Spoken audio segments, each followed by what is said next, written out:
Hi there and welcome to TechPlower. After roughly 1 month with the LG G5, here is my full and honest review. Let's start with the design. The phone is made of aluminium and glass, but sadly they've covered the aluminium with some plastic paint to cover the antenna lines. And the build quality overall isn't that good. You see some imperfections. For example, there's too much space between the phone and the lower part that can be removed to switch modules. But since the back is made of aluminium and not glass, the back is not a fingerprint magnet, which is very good.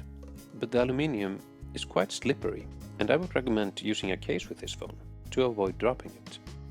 The phone has nice curves on the back, which makes it very comfortable to hold, and also easier to reach the whole display with one hand. But now, let's turn our attention to the display. We have a 5.3-inch IPS LCD display, which has 554 pixels per inch, which is quite a lot. The display, or actually the software, has a feature that is called Always On Display, which is very nice to always be able to see the clock and notifications without having to turn the display on. But unfortunately, this functionality does not show the battery percentage, which I don't understand. The display could be a little bit brighter, since it's not that easy to see in bright sunlight.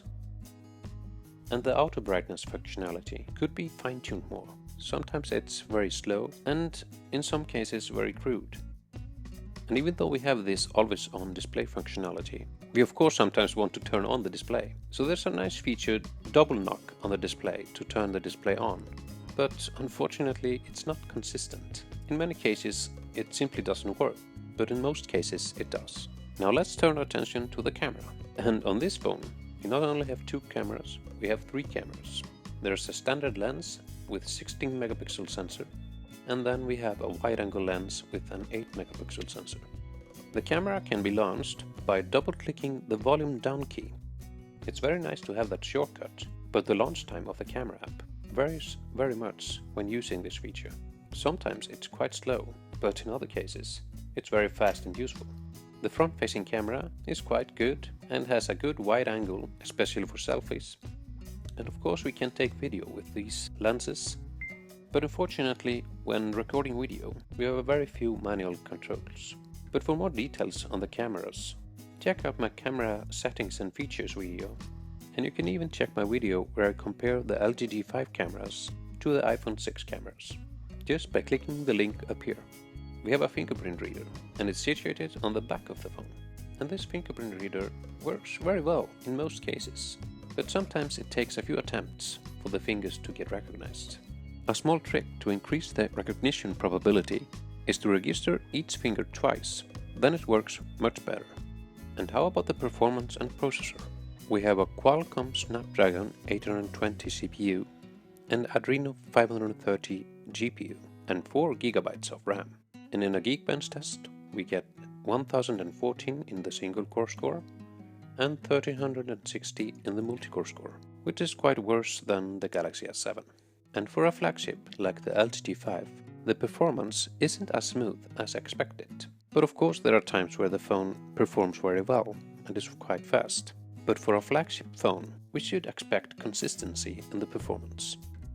So let's see how the sound quality is. We have a quite good speaker on this phone. It's quite loud and we have decent bass.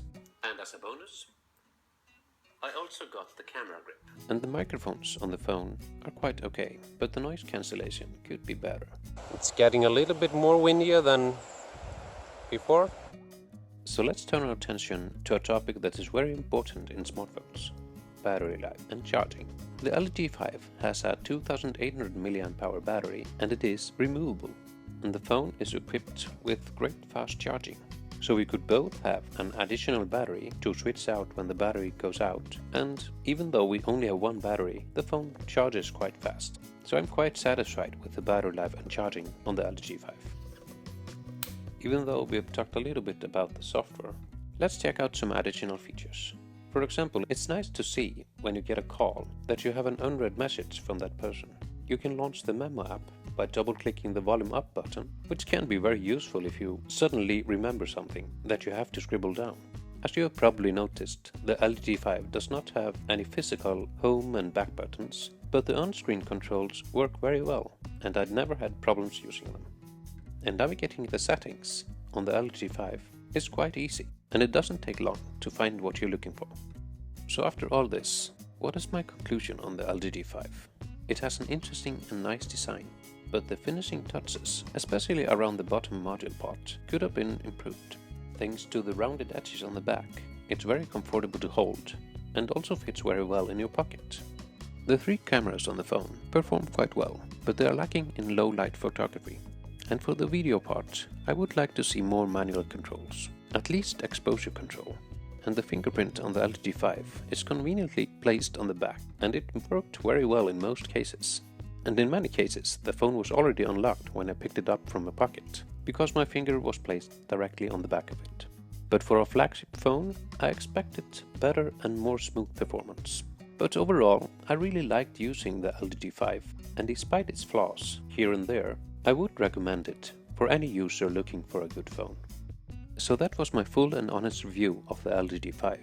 I really hope you enjoyed it, because I really enjoyed making it. And if you have any comments or questions on the LG G5, feel free to ask me in the comment section below. And don't forget to like, comment, subscribe and share. See you in my next video.